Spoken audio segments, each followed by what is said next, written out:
Hello and welcome to a very special episode of Galactic Historian, because it's the month of all things scary. As Star Citizen is a vast universe with a large variety of tales, there were bound to be a few spooky mysteries. Thus, I'm going to be making a few videos covering some of the game's biggest lore mysteries. Join us, and if you like what you see, remember to subscribe for future content and like the video to help spread the word.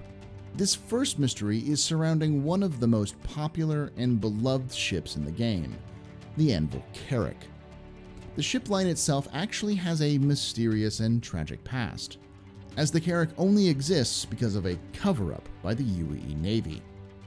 In 2815, the cruiser UES Callaway was dispatched to investigate unusual transmissions from a dense asteroid cluster in the Towhill system.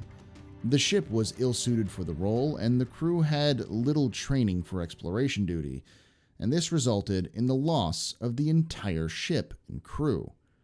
To save face for the entirely preventable disaster, the Navy covered up the incident and gave Anvil a no-bid contract to build a dedicated military exploration vessel that would become the Anvil Carrack. The ship would remain in military service exclusively for some time, thanks mostly to the cover-up of the loss of the Callaway. However, when the officers involved in the cover-up were exposed and ousted, Anvil was finally able to launch a civilian variant of the ship in 2933. However, due to further issues with removing bespoke classified tech, it would take years for the first civilian ship to be sold on the market, with the first model rolling off the assembly line and into the hangars of a private citizen on February 21st, 2938. Now, this is not to say the ship line is cursed, but as you will see, more than a few Carracks have come to bizarre ends or have their accomplishments surrounded in mystery. One such ship was named the Gronald's Hope. Built sometime in the late 2940s, the Gronald's Hope was a civilian Carrack sold to a private owner. Not much is known about the ship until 2948, shortly after the ship entered service, when the ship was given a rare kill-on-sight classification by the UEE Advocacy. This designation is only reserved for the most heinous of criminals or criminal acts, so to have an unknown new exploration ship suddenly be given this classification with no explanation is odd, to say the least. 3 days after the order was given, the Carrack was spotted entering the Kellogg system. There, it was intercepted by a contingent of private mercenaries and destroyed. It is there that all records end of the Gronald's Hope.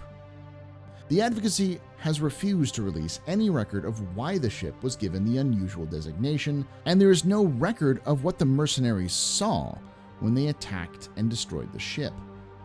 There's little to go on as a result. However, there are some facts of this case that cast light onto some interesting theories.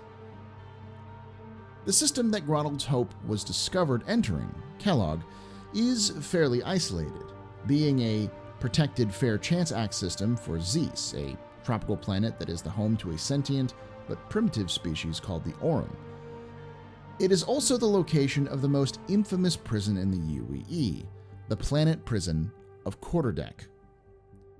Needless to say, the system is fairly empty and heavily monitored, an ideal location to correctly identify and dispose of something or someone quickly, without other prying eyes or innocent bystanders to get in the way.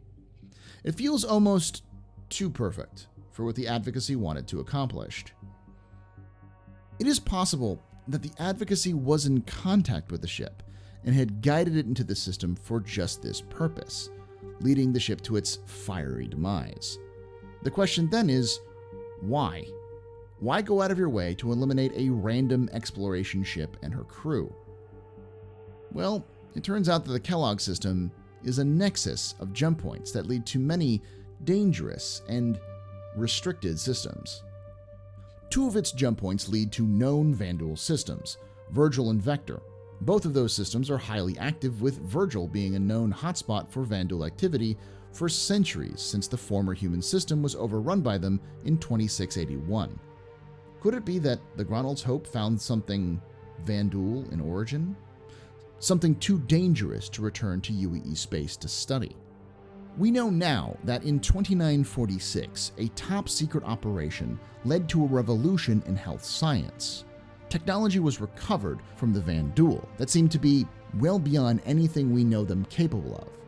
A technology capable of storing the memories and conscious of a living being.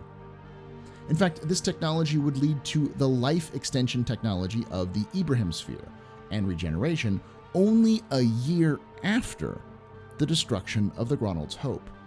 Could it be that the ship had stumbled upon more of this technology? Perhaps something so dangerous that it altered them in some horrific way.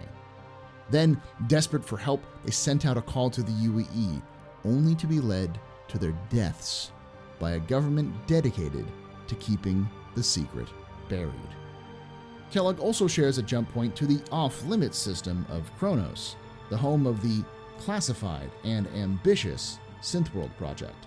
Synthworld is the great ambition of the UEE to build a habitable world from scratch. This would remove the need to find suitable planets to terraform and thus ease tensions over growing populations. While UEE space still has a lot of usable area, the UEE is hemmed in by advanced spacefaring civilizations on all sides. Thus, when the need to expand will come in the future, the prospect will be difficult and could lead to a bloody and genocidal war. Could the Gronald's Hope have found something in the Kronos system? Something the UEE wanted to keep under wraps? Top secret technology, undisclosed collaboration with alien species, or perhaps even something more destructive than has been revealed. For an ambitious project with such money on the line, anything could be possible.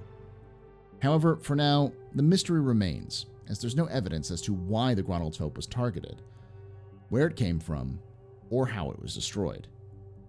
Be it mysterious Van Duel biotech, top secret cover-up, or something entirely different, will remain cloaked in this mystery. I hope you enjoyed our little trip down conspiracy lane. Keep your eyes open for another video on another mysterious Carrack coming soon. I'd like to thank you for watching, and those patrons on the screen now for the support of this content, especially The Huntress, who's been a $25 supporter for over 2 years now. Cheers to you, Huntress. If you also want to support the channel, think of becoming a patron yourself for as little as $5. Thank you again, and remember, ex Historia ad Astra.